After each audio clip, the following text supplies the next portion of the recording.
Salam, İqtisadi Həftə verilişi efirdədir. Həftənin əsas iqtisadi xəbərlərini sizə mən Orxan Məmmədov çatdıracağım. Daha sonra verilişimizi studiyamızın qonağı ilə davam etdirəcəyik. Bugün 8 noyabr elektrik stansiyası ölkəmizin ən böyük elektrik stansiyasıdır. 1880 megawatt gücündə bu stansiya bizim enerji potensialımızı təbii olaraq daha da gücləndirəcək, enerji sisteminin səmərəliliyini artıracaq və beləliklə Mingəçevirin nəinki Azərbaycanın, bütövlükdə Cənubi Qafqazın energetika mərkəzi olan statusunu daha da gücləndirəcək.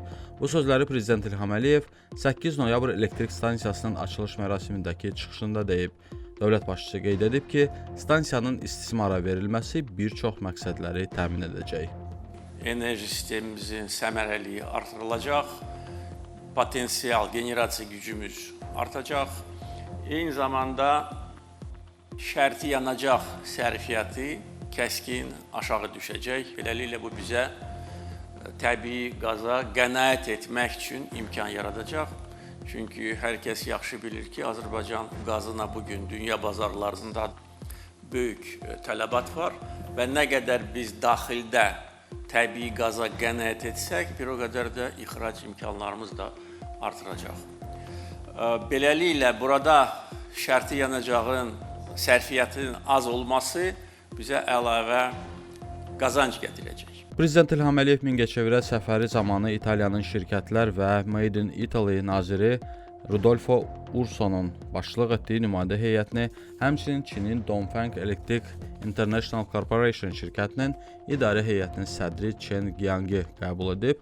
Dövlət başçısı Yevlax rayonunda Azərenerji Açıq Səhmdar Cəmiyyətinin 110-35-10 kilovoltluq Yevlax Qovşaq yarımstansiyasının, Regional Təlim Tədris və Laboratoriya Mərkəzinin, Azərişıq Açıq Səhmdar Cəmiyyətinin, Mərkəzi Aran Regional SKADA İdarəetmə Mərkəzinin, Yevlax şəhəri Qum Süzgəc Texnologiyaları Su Təmizləyici Qurğunun və Yevlax Pilot Aqroparkının açılışlarında iştirak edib və Bakı, Ələt, Qazax, Gürcüstan ilə dövlət sərhədi magistral yolunun Yevlax şəhərindən keçən hissəsində görülən işlərlə tanış olub. Prezident İlham Əliyev Goranboy rayonunda da olub və burada Constrolab Industries qapalı səhmdar cəmiyyətinin tikinti materialları istehsalı müəssisəsinin açılışında iştirak edib. İqtisadi Şuranın növbəti iclası keçirilib. Baş nazir Əli Əsədovun sədrliyi ilə keçirilən iclasın gündəliyində Azərbaycan Respublikası Prezidentinin 2024-cü il 27 dekabr tarixli 268 nömrəli fərmanından irəli gələrək hökumətə verilən tapşırıqların icra vəziyyəti və görülmüş işlər, o cümlədən sahibkarların dövlət qurumlarına müraciətinin elektronlaşması və xidmətlərin rəqəmsallaşması, MyGov Business alt sisteminin yaradılması və rəqəmsallaşmayan dövlət xidmətlərinin asan xidmətdə göstərilməsi, dövlət xidmətlərinin və alınan ödənişlərin optimallaşdırılması, xidmət haqqlarının məbləğinə və hüquqi əsasına baxılması və digər cari məsələlər ətraflı müzakirə olunub. Gündəlikdə olan məsələlər üzrə İqtisadiyyat naziri Mikayıl Cabbarovun məruzəsi dinlənilib. Təqdim olunan iqtisadi gündəliyə dair İqtisadi Şuranın üzvləri tərəfindən geniş müzakirələr aparılıb. İclasın yekununda İqtisadi Şuranın üzvlərinin rəy və təklifləri nəzərə alınmaqla qərarlar qəbul olunub və aidiyyəti qurumlara müvafiq tapşırıqlar verilib. Qırğızstanın Çolpan-Ata şəhərində Türk Dövlətləri Təşkilatının Kənd Təsərrüfatı Nazirlərinin 4-cü toplantısının yekun bəyannaməsi qəbul olunub. Sənəddə aqroərzaq sisteminin dayanıqlığının təmin olunması, aqrar sahədə innovasiyaların tətbiqinin genişləndirilməsi, məhsuldarlığın yüksəldilməsi, kənd təsərrüfatı və qida məhsulları üzrə ticarət dövrəsinin artırılması, qarşılıqlı sərmayələrin təşviqi, aqrar sahədə müasir texnologiyaların transferi, ən yaxşı təcrübələrin qarşılıqlı mübadiləsi, torpaq və su resurslarının səmərəli istifadə olunması, biomüxtəlifliyin qorunması, kənd təsərrüfatı sığorta sisteminin təşviq edilməsi, TDT çərçivəsində kənd təsərrüfatı kooperasiyası fəaliyyətlərinin həyata keçirilməsinə dəstək və digər sahələr TDT-yə üzv dövlətlər arasında gələcək əməkdaşlığın əsas istiqamətləri kimi müəyyən edilib. Çinə səfəri çərçivəsində Energetika naziri Pərviz Şahbazov China Datang Korporasiyasının sədri Liu Zhongla görüşüb. Söhbət zamanı Azərbaycanın yaşıl enerji layihələri, şirkətlə əməkdaşlıq çərçivəsində dənizdə külək enerjisinin inkişafı və günəş elektrik stansiyası layihələrinin icrası, həmçinin potensial əməkdaşlıq istiqamətləri müzakirə olunub. Görüş çərçivəsində bərpa olunan Enerji Mənbələri Dövlət Agentliyi ilə China Datang Overseas Investment Co. Ltd. arasında yaşıl enerji dəhlizinin inkişafı üzrə əməkdaşlıq haqqında anlaşma memorandumu imzalanıb. Memorandum Azərbaycanın bərpa olunan enerji mənbələri hesabına yaradılan elektrik enerjisi istehsalı güclərinin elektrik şəbəkəsinə təhlükəsiz qoşulmasını təmin etmək və bu enerjinin etibarlı və sabit şəkildə ötürülməsini həyata keçirmək məqsədi ilə əməkdaşlığı nəzərdə tutur. Görüşdə Azərbaycanın energetika sektoru üzrə mütəxəssisləri üçün təlim proqramına da start verilib. Proqramın məqsədi şəbəkə idarəçiliyi, sualtı kabel layihələri, üzən günəş texnologiyaları və batareya enerji sistemləri sahəsində qabaqcıl təcrübə ilə tanışlıqdır. Təlim çərçivəsində praktiki ekskursiyalar və müxtəlif enerji obyektlərinə səfərlərin təşkili də nəzərdə tutulur. Rəqəmsal İnkişaf və Nəqliyyat naziri Rəşad Nəbiyev Okla şirkətinin prezidenti və baş icraçı direktoru Stefan Bay ilə görüşüb. Bu barədə nazir Facebookda paylaşım edib. Stefan Bay Azərbaycanda son 4 il ərzində geniş zolaqlı internetə çıxış imkanının 4 dəfə artdığını və bunun əhəmiyyətli göstərici olduğunu bildirdi.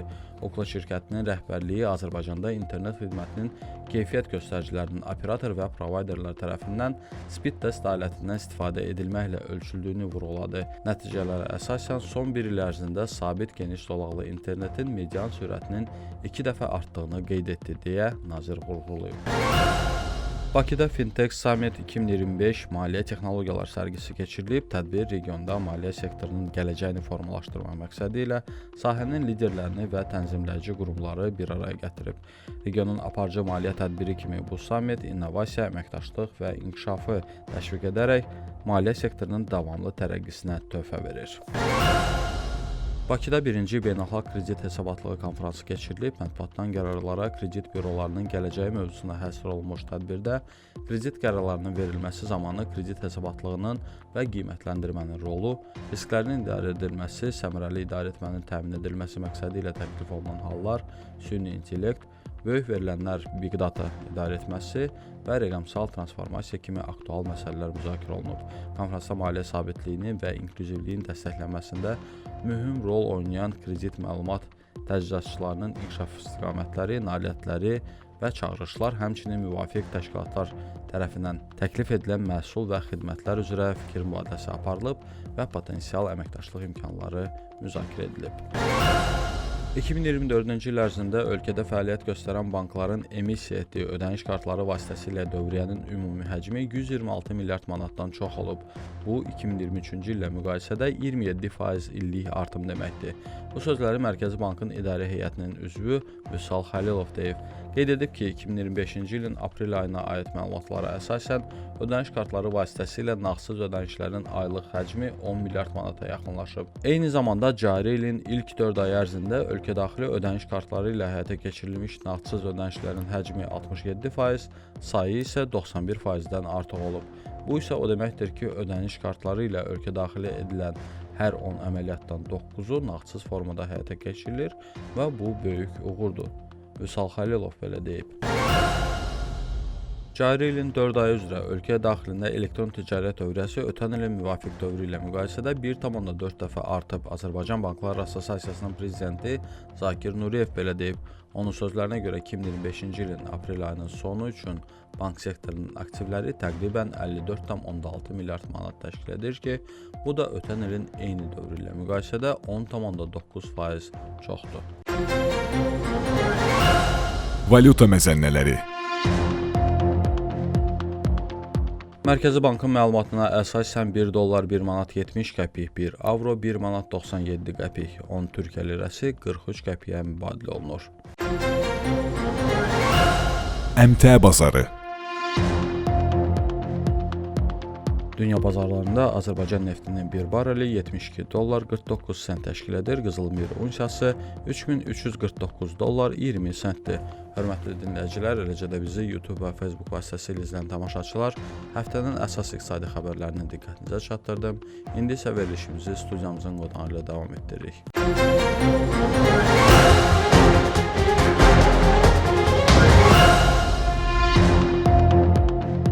Studiyamızın qonağı Azərbaycan Sığortaçılar Assosiasiyasının ekspert qrupunun üzvü Emil Ağabağarovdur. Emil müəllim, xoş gördük sizi studiyamızda. Mən də sizi və dinləyiciləri salamlayıram. Ümid edirəm ki, müzakirəmiz, mövzularımız maraqlı olacaq. Və düşünürəm ki, sizlə eyni fikirdəyəm.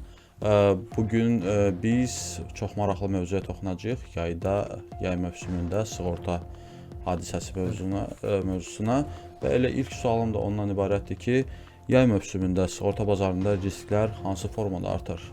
Təşəkkür edirəm. Əslində sığorta ilin demək olar ki, bütün fəsilləri üçün daha aktualdır. Çünki son illər Azərbaycanda da sığorta sektoru inkişaf edir və insanlar da artıq digər sığorta növlərinə, əvvəllər daha çox icbari sığorta növlərinə maraq göstərirdilər, amma son illərdə artıq demək olar ki, digər sığorta növlərinə də maraq artıb. Buna əsas səbəb maarifləndirmə proqramlarının davamlı olmasıdır. Eyni zamanda artıq sığortada yeni məhsulların satışa çıxarılmasıdır və digər amillər təbii ki, təsir göstərir. Yay mövsümündə özünün xarakterik bir hallar var ki, burada da xüsusilə insanlar daha çox səyahətə üstünlük verir. Burada təbii ki, həm ölkə daxili səyahətlər, səfərlər, eyni zamanda ölkə xarici səfərlər əsas götürülür və bu səfərlər nəticəsində bu tətilləri əsas tutaraq xüsusilə qeyd etmək istəyirəm ki, biz bəzən evlərimizi sahibsiz qoyub regionlara və yaxud da digər ölkələrə səfər edirik və bu da bizim üçün mənqədə riskdir. Çünki evin sahibsiz qalması, burada hər hansı bir hadisənin baş verdiyi təqdirdə təbii ki, risklər daha çox, hadisələr daha çox ziyan vurur. Çünki biz evdə olanda müəyyən bir risklərin qarşısını ala bilərik, amma evdə olmadığımız təqdirdə təbii ki, risklər daha çox ciddi ziyan vura bilər. Burada yanğın, partlayış, hər hansı bir su basma halları kimi hallar baş verə bilər. Eyni zamanda bu yay ərəfəsində təbii ki, biz daha çox regionlara üst tuturuq. Bu da intensivliyi elə bölgələrimizdə artırır. Bu da xüsusilə avtomobil sürücüləri üçün daha da diqqətli olmağa əsas verir. Ümumiyyətcə, müşahidələrinizə əsasən, təcrübənizə əsasən ən çox rast gəlinən hadisə və zərərlər hansılardır yay mövsümündə? Bugün ümumiyyətlə Azərbaycanda sığorta sektorunda ən çox satılan və ən zərərli sığorta məhsulu məhz avtomobillərin icbari sığorta növüdür. Bu sığorta növü xüsusilə avtomobillərdə dəymiş zərərlərin təsəvvür edin ki, bir gün ərzində 100-dən yuxarı ən zərərli sığorta növüdür, bəli. Çünki mən simvolik olaraq deyəcəm, tutaq ki, il ərzində 100 manat yığılırsa, ən yaxşı halda 100 manat xərclənir. Ən yaxşı halda. Ən yaxşı halda. Bəli, sadəcə digər sığorta növlərindən sığorta şirkətləri kompensasiya edir öz gəlirlərini və burada bir gün ərzində ölkəmizdə 100-dən yuxarı hadisə qeydə alınır ümumi avtomobillərin icbari sığorta növü üzrə və bu da ən çox zərərli olan və gündəlik rastlaşdığımız bir sığorta növüdür və sığorta hadisələridir. Yanğınla bağlı da danışdınız. Ümumiyyətcə, yanğından sığortaya maraq necədir? Bugün daşınmaz əmlakın icbari sığorta növü var, hansı ki 2011-ci ildən icbari sayılır. Burada vətəndaşlar həm öz mənzillərini, həm fərdi yaşayış evlərini, bağ evləri olsun və yaxud da ki, qeyri-yaşayış obyektlərini icbari qaydada sığorta etdirməlidirlər. Və bu sığorta növünü əldə edən şəxs hansı təminatlara görə bunu əldə edir və hansı təminatlara sığorta şirkətləri öhdəlik daşıyır? Burada xüsusilə yanğındır, partlayış, su basma hadisələri, təbii fəlakətlər və hətta oğurluq nəticəsində əmlaklara dəymiş zərərlər məhz bu sığorta növü üzrə qarşılanır. Və bu gün ən çox rast gəlinən daşınmaz əmlaklarda ən çox rast gəlinən hadisələrdən də biri məhz yanğındır. Yəni ki, siz özünüz də mediadasınız, görürsünüz ki, daha çox gündəlik hadisələrdən biri də havaların isinməsinə əlaqədar, yəni yanğın hadisələri daha çox olur, elektrik naqilləri isinir və qısa qapanma yaranır, yanğına səbəb olur. Bəli, tamamilə doğrudur və bu halların daha çox baş verməsi bu xüsusi risklər sayılır və su basma hadisələri də bundan bir digər faktlardan biridir. Çünki qonşularda olan bu su basma halları digər qonşuların mənzillərinə kifayət qədər bəzən ziyan vurur və bu iki hadisə daha çox baş verən hadisələrdir ki, xüsusilə hündür mərtəbəli evlərdə, yəni 10-cu mərtəbədən başlayan su basma 1-ə qədər, yəni tamamilə doğrudur və bir yox, qeyd etdiyiniz kimi bir neçə mənzilə ziyan vura bilər və hətta ən aşağıda qeyri-yaşayış obyekti olarsa, təbii ki, ona da müəyyən ziyan vura bilər. Ona görə daşınmaz əmlakın icbari sığorta növündə də bu iki hal xüsusilə təminat altındadır. Bilirik ki, yay mövsümündə təbii fəlakətlər, daşqınlar, leysanlar və digər risklər olur. Ümumiyyətcə, o hadisələr hansı risklər yaradır və bunun sığorta təminatı necə tənzimlənir? Ümumiyyətlə, bu təbii fəlakətlər, bu xüsusilə daşqın, sel, qasırğa və tufan kimi hallar daha çox regionlar üçün xarakterikdir. Və bu əslində ilin demək olar ki, bir neçə fəslində müşahidə edirik. Yəni yay fəslində də yay fəslinə yanaşı xüsusilə yaz və payız aylarında yağıntıların intensiv olduğu hallarda və xüsusilə bu çaylarda su səviyyəsinin artması, daşqınlar, sel və digər hallar, sığorta hadisələri bunlar xüsusilə həm əmlaklar üçün risklidir, həmçinin həm də avtomobillər üçün xüsusilə risk daşıyır. Təbii ki, bu təbii fəlakətlər nəticəsində hətta aqrar sahələrdə olan əkin sahələridir, maldarlıqdır. Yəni ümumiyyətlə fermerlər üçün də bu xüsusilə böyük bir riskdir. Hər bir halda, yəni bu təminat, yəni bu təbii fəlakətlər həm avtomobillər üçün var, həm mənzillər üçün, həm fərdi yaşayış evləri və eyni zamanda fermerlər üçün, yəni onların əkin sahələri, maldarlığı, ümumiyyətlə təsərrüfatları üçün də xüsusilə önəmli bir təminatlardan biri sayılır. Yay mövsümündə avtomobil sığortası hansı əlavə risklər yaradır? Bəli. Bu ümumiyyətlə Çünki bilirik ki, avtomobil qəza falan o başqa. Amma yay mövsümündə hansı risklər mövcuddur? Yay mövsümündə ümumiyyətlə avtomobillərlə bağlı mən bir məsələni qeyd etmək istəyirəm. Daha çox hadisələr ümumiyyətlə respublika üzrə adi günlərdə Bakı şəhərində, yəni paytaxtımızda müşahidə olunur. Bu onunla əlaqədardır ki, paytaxtımızda hərəkətin intensivliyi var və hadisələrin də daha çoxluğu məhz paytaxta düşür. Amma xüsusilə qeyd etdiyiniz kimi bu yay mövsümündə insanlar digər şəhərlərimizə, bölgələrimizə üz tutur və intensivlik daha çox regionlarda olur. Və hadisələr də biz müşahidə edirik ki, hər il bu yay aylarında, xüsusilə iyun, iyul, avqust aylarında hadisələr artıq regionlarda qalxır. Buna da səbəb qeyd etdiyim kimi artıq insanların rayonlara səfər etməsi və orada intensivliyin artması. Çünki bilirsiniz necədir? Burada biz Bakı şəhərində hər gün avtomobil sürürük və daha çox yollara bələdik və artıq müəyyən qədər bu situasiyalardan agah oluruq. Amma regionlara gedəndə bəzən elə bir rayonlar, şəhərlər olur ki, hətta kəndlər daha doğrusu elə olur ki, biz ora ilk dəfə səfər edirik, avtomobil gedir və bəzən görürsüz eşidirik ki, avtomobilin dağdan aşması, hansı bir kanala düşməsi və hər hansı bir hadisənin olması, bu da həmin yola belə deyim, tam bələd olmamamızdan irəli gəlir və bundan yanaşı regionlarda daha çox dumanların olması, yağıntıların intensiv olması görmə məhdudiyyətini yaradır ki, bu da həmin ərazilərdə ilk dəfə sürən sürücülər üçün çox çətindir. Əslində bu bütün sürücülər üçün bir çətin haldır, amma hadisələrin də bəziləri məhz bunlara görə olur. Elə bizim yayımladığımız Qarabağ bölgəsində, Şərqi Zəngəzur bölgəsində dumanlı hava tez-tez müşahidə olunur, xüsusilə elə yay, payız mövsümündə. Təbii fəlakətlərlə bağlı müzakirəmizi davam edək. Ümumiyyətlə, təbii fəlakətlər zamanı zərər çəkmiş müştəri hara müraciət etməlidir və necə müraciət etməlidir? İstənilən hadisədə, istər avtomobil olsun, səyahət sığortası və yaxud əmlak sığortası, bütün hallarda hadisə nəticəsində zərər çəkən mütləq sığorta şirkətinə məlumat verməlidir. Bu ən başlıca addımlardan biridir. Daha sonra sığorta şirkəti bu hadisəni qeydə alır, hadisə yerinə yaxınlaşır, baxış keçirir. Daha sonra aidiyyəti üzrə orqan həmin hadisəni təsdiq edən sənədi təqdim edir və bundan sonra qiymətləndirmə həyata keçirilir. Tutaq ki, avtomobil isə avtomobilə baxış keçirilir servisdə, qiymətləndirilir, daha sonra sığorta şirkətinə məlumat verilir. Əgər əmlakdırsa o zaman yenə də aidiyyət üzrə orqandan baxış keçirilir, yekun sənəd sığorta şirkətinə təqdim olunur və bütün bu ardıcıllıq və bütün bu sənədləşmə prosesi bitdikdən sonra 7 iş gün ərzində ödəniş zərər çəkənə verilir. Yay mövsümü bilirik ki, məzuniyyət, istirahət mövsümüdür. Belə deyək, yay aylarında daha çox bizim vətəndaşlarımız xaricə səyahət eləyir, yaxud rayonlara gedirlər. Ümumiyyətlə, səyahət sığortası ilə bağlı hazırda vəziyyət nə yerdədir və bu ümumiyyətlə nə dərəcədə aktualdır? Bu da maraqla qarşılanan və bəzi hallarda məcburi tələb olunan sığorta növüdür. Əslində səyahət sığortası könüllü sığorta növüdür. Amma xaricə səfər edəndə səfərlərimisə onlar tələb eləyirlər. Tam sizinlə razıyam, amma bəzi ümumiyyətlə bir çox yox, xüsusilə Şengen ölkəsinə daxil olan ölkələr var ki, Şengen vizası üçün bunu mütləq tələb edirlər. Hansı ki, bu Şengen ərazisinə daxil olan ölkələr var, bunların hər biri Şengen vizası üçün mütləq sığortanı tələb edir. Onun üçün bu bəzən bir çox ölkələr üçün məcburi sayılır. Və bütün hallarda bu sığorta növü bizə nəyə təminat verir? Əgər vətəndaş səfər edirsə hər hansı bir ölkəyə, biz buna bəzən səyahət sığortası deyirik və bəzi hallarda səfər sığortası deyirik. Hər iki mənada eyni sığorta növündən danışırıq.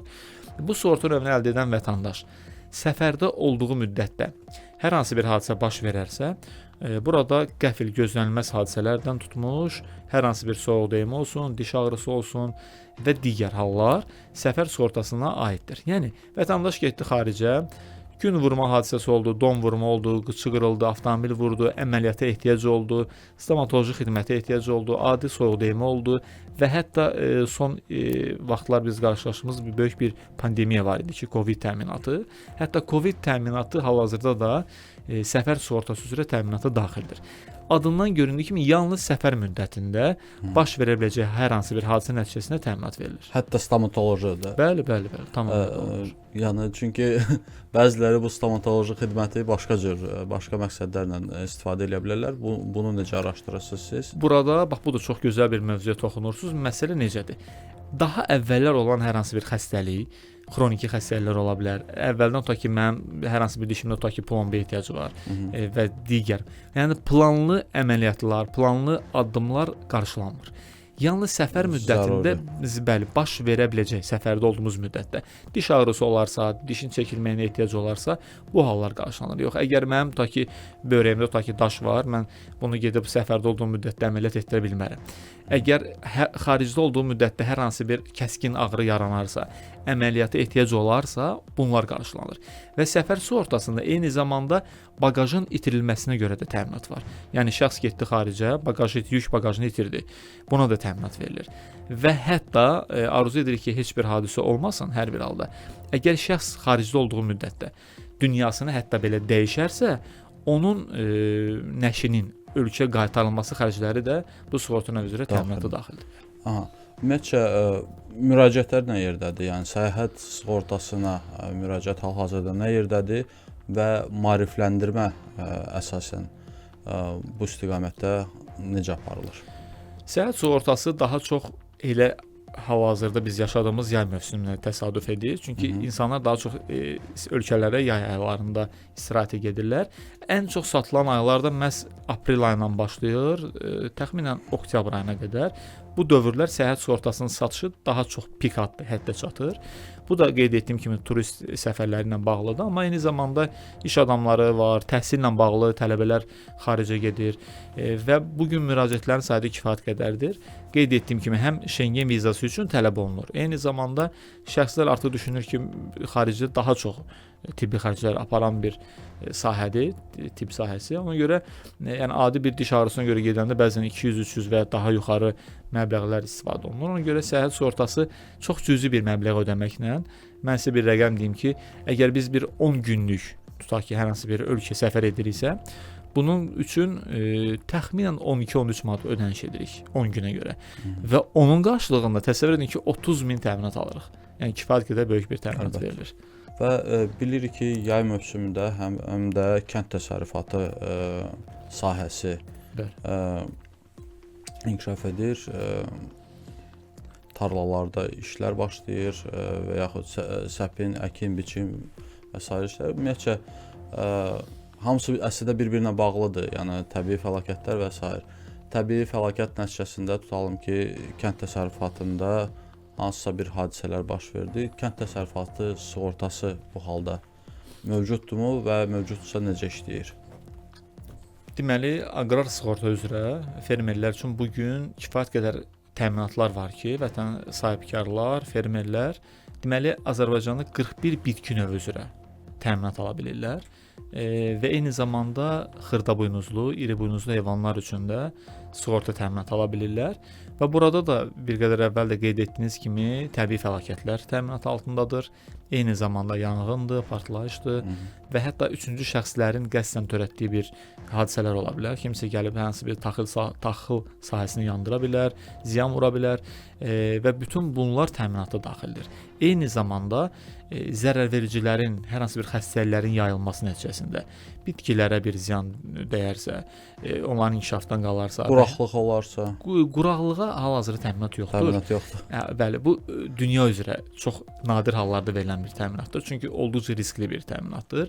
Amma bundan əlavə olaraq xüsusilə dünya praktikasında ən az rast gəlinən risklərdən biri donvurma riskidir ki, bu gün ölkəmizdə məhz donvurma riskinə təminat verilir. Yəni elə ölkələr var ki, 10 il bu sahə üzrə sığorta növünün satışını həyata keçiriblər, amma donvurma riskinə təminat verməyiblər. Amma bizdə artıq 3-cü ildən Nəzərə alsaq ki, ölkəmiz isti ölkədir. Bəli. Yəni orada donvurma bəzən hadisəsi. ehtiyac yoxdur, tam razıyam sizlə. Və bununla bağlı donvurma riski bəzi bölgələrimiz var ki, beləliklə payız aylarından başlayır orada qar yağır və donvurma riski orada müşahidə olunur. Düzdür, bütün respublika üzrə deyil, amma donvurma riskinə görə də bu sahədə təminat verilir. Ümumiyyətlə aqrar sığorta da çox geniş bir sahədir. Geniş bir təminata daxil olan bir sığorta növlərindən biri sayılır, amma bu gün ölkəmizdə kifayət qədər maraq var. İstər subsidiya alan fermerlər olsun, istər subsidiya almayan hər hansı bir fermer öz əkin sahələrini həmin bu 41 bitki növü üzrə və yaxud da ki hər hansı bir xırdabuynuzlu və yaxud da iri buynuzlu heyvanlar üzrə təminat ala bilirlər. Bəs maraq nə yerdədir? Yəni elə bir rəqəmlər varmı sizdə? Kifayət qədər bəli müraciətlər var. Sadəcə orada hər bitkinin özünün fenoloji bir dövrü var. Tutaq ki, yay aylarında daha çox iştillərin, daha doğrusu yaz payız aylarında daha çox iştillərin sığortalanması olur. Amma hər bir bitkinin özünüz də bilirsiniz ki, məsələn qarpız mövsümü hal-hazırdadır, amma bunların toxumlarının səpilməsindən etibarən artıq təminat verilir və fenoloji dövrə görə dəyişə bilir. Tutaq ki, elə bir bitki növü var ki, onun ilk yarpağının açılmasından təminat verilir. Elə bitki növü var ki, meyvə bağları ola bilər ki, 3 il ərzində təminat verilir. Çünki biz bugün hər hansı bir ağaca əkirik, növbəti il bar verməyə bilər. 2 ilə bar verir, 3 ilə bar verən ağaclar olur və ona görə bu biraz qarışıq bir sahə olduğuna görə və bitkilərin hərəsinin özünün bir fenoloji dövrü var. Bununla bağlı təminatlar da dəyişir və demək olar ki, ilin bütün fəsillərində arpa, buğda, digər meyvə, albalı olsun, şaftalı, ərik və digər 41 ümumilikdə bitki növü var ki, bunların hərəsinin demək olar ki, bütün aylarda, bütün fəsillərdə müraciətlər fermerlər tərəfindən olur və təbii ki, hər biri də vasitəçi sığorta şirkətləri tərəfindən həyata keçirilir. Artım varmı? Var. Çünki ölkəmizdə subsidiya alan fermerlərin sayı da artmaqdadır və subsidiya alan insanların hər biri demək olar ki, bu sığorta növlərini mütləq şəkildə əldə edir. Çünki özləri də investisiya qoyurlar, təbii ki, ölkəmiz tərəfindən müəyyən subsidiyalar da alırlar və artıq onların həyata keçirdiyi bu işlər, bu sahə üzrə onlar maksimum qədər öz risklərini, öz təsərrüfatlarını sığortalayırlar. Bilirik ki, avtomobil sığortasında 2 sığorta növü var, kasko və icbari avtomobil sığortası. Ümumiyyətlə, bununla bağlı avtomobil sürücülərinə hansı tövsiyələriniz var? Hansı daha uyğundur? Bugün danışdığımız kimi daha çox avtomobillərin icbari sığorta növü satılır. Əgər 2 milyon tutaq ki, ölkəmizdə avtomobil varsa, onların demək olar ki, 99,9% bu sığorta növünü əldə edir. Çünki avtomobil icbari sığorta növü olmadıqda bilirik ki, cərimələr tətbiq olunur, fiziki şəxslərə görə 50 manat cərimə var və hər 20 gündən bir bu tətbiq olunur. Olmadığı halda, amma kasko sığorta könüllü sığorta növüdür. Bu sığorta növü icbari sığorta növündən nəyə görə fərqlənir? İcbari sığorta növü hadisə nəticəsində qarşı tərəfin ən əsas qiymətinə görə fərqlənir. Bəli, ən əsası qiymətinə görə fərqlənir və digər tərəfdən təminat baxımından avtoicbari qarşı tərəfin əmlakına və şəxslərin sağlamlığına təminat verir. Kasko sığorta isə mənim avtomobilimi sığortalayır və mənim avtomobilimi istənilən yol nəqliyyat hadisəsi nəticəsində mənim avtomobilimə zərər dəyərsə, bu kasko sığorta növü üzrə qarşılanır və kasko sığorta növünün digər üstünlüyü ondan ibarətdir ki, yanğın, partlayış, təbii fəlakətlər üzrə də təminatlar verilir və hətta avtomobili oğurlasalar belə kasko sığorta növü üzrə ödəniş həyata keçirilir. Ümumiyyətlə, yay mövsümündə sığorta şirkətlərində hər hansı bir yay paketləri və güzəştlər mövcuddurmu? Bəli. Ümumiyyətlə, könüllü sığorta növlərinə sığorta şirkətləri müəyyən güzəştlər həyata keçirə bilir və yay mövsümündə də müəyyən kampaniyalar ola bilir, güzəştlər ola bilir. Xüsusilə nə təklif oluna bilər misal üçün? Burada onlayn saytlar üzərindən hər hansı bir könüllü sığorta növünü əldə etmək istəyən şəxslər üçün müəyyən bir güzəştlər tətbiq olunur və yaxud da ki, davamlı olaraq bir sığorta şirkətində əməkdaşlıq edən şəxslər üçün müəyyən güzəştlər tələb olunur.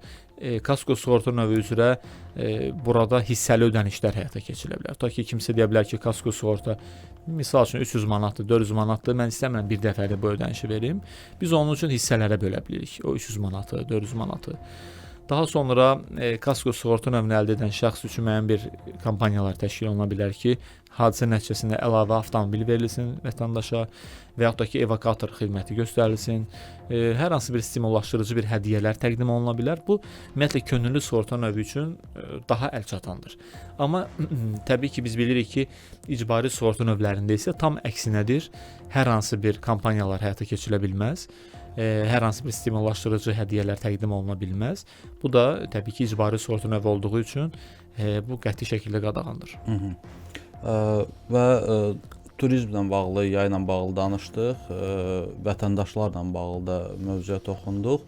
Və sahibkarlar necə? Turizm obyektlərinin sahibləri, otellərin sahibləri, istirahət mərkəzlərinin sahibləri necə sığortalasın hansı formada sığortalansın öz obyektlərini? Bugün daşınmaz əmlakın icbari sığorta növü dedikdə, təbii ki, yaşayış evləri ilə yanaşı qeyri-yaşayış obyektləri də sığortalanır. Bugün eyni zamanda sahibkarlar üçün kifayət qədər sığorta növləri var. Yəni, əgər hər hansı bir sahibkar, istər fiziki şəxs olsun, istər hüquqi şəxs, əgər hər hansı bir məhsulu ölkəyə gətirilib satırsa belə, bunun üçün kifayət qədər sığorta növləri var. Misal üçün, tutaq ki, hansı bir satış üçün bir məhsullar gətirir, tutaq ki, geyim mağazasıdır və hər hansı bir geyimi xaricdən gətirir.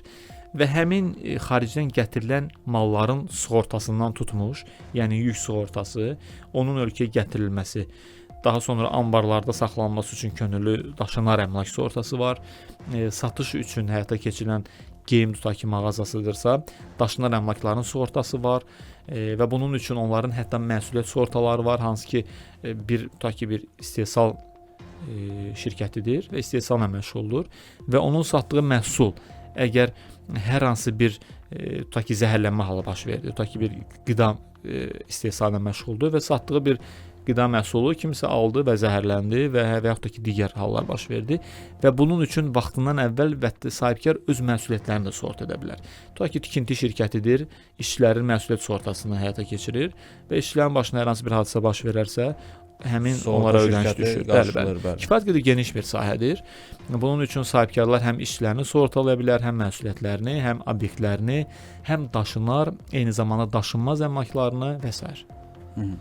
Və sonuncu sualım, Emil müəllim, perspektivdə, gələcəkdə söhbət etdiyimiz sığorta xidmətləri hansı yeni növlərlə, belə deyək, arta bilər? Daha çox mən hesab edirəm ki, ölkəmizdə maarifləndirmə ehtiyacı var. Çünki ən çox satılan sığorta növləri hələ ki, xüsusilə avto-icbari təşkil edir və yaxud da ki, səfər sığortasında Schengen vizası üçün tələb olunduğuna görə bu sığorta növünü əldə edirlər. Amma bugün dünyada ən çox rastlaşdığımız və ciddi təhlükə yaradan kiber risklərdən sığortadır ki, bunun üçün də artıq ölkəmizdə kiber risklərdən sığorta növü var və bu sığorta növünü əldə edən vətəndaşlar kifayət qədər böyük bir təminatlar əldə edir. Hər hansı bir saytların sındırılması, kiber hücumlar nəticəsində sosial səhifələrimizin parollarının oğurlanması olsun, hər hansı bir məlumat bazasının itirilməsi, oğurlanması və s. Yəni kifayət qədər geniş bir mövzudur əslində. Bu gələcəkdə bizi daha çox düşündürən bir sığorta növüdür və ümumiyyətlə sığorta hadisəsi sayılır və bunun üçün artıq bu sığorta növü daha da genişləndirilir, daha da optimal təminatlar üzərində düşünülür. Ümid edirəm ki, gələcəkdə artıq hansı ki dünya üzrə bizi narahat edən bir məqamlar var və bunun üçün də artıq bunun qarşılığında bir sığorta növləri yaradılacaq və vətəndaşlar artıq icbaridir deyə yox, artıq onun mahiyyətini anlayaraq bu sığorta növlərini əldə edəcəklər. Təşəkkür edirəm Emil müəllim, studiyamıza gəldiyiniz üçün, minnətdarım sizə ətraflı cavablarınız üçün. Mən də sizə təşəkkürümü bildirirəm ki, ümid edirəm ki, dinləyicilər də maraqlandıran xüsusi sualları ilə sizinlə bərabər müzakirə etdik. Təşəkkürlər. Xatırladım ki, studiyamızın qonağı Azərbaycan Sığortaçılar Assosiasiyasının ekspert qrupunun üzvü Emil Ağabağırov idi. Bununla da İqtisadi Həftə verilişi sona çatır. Bizim CBC FM Azərbaycan YouTube və Facebook səhifələrimizi izləməyi unutmayın. Sağ olun.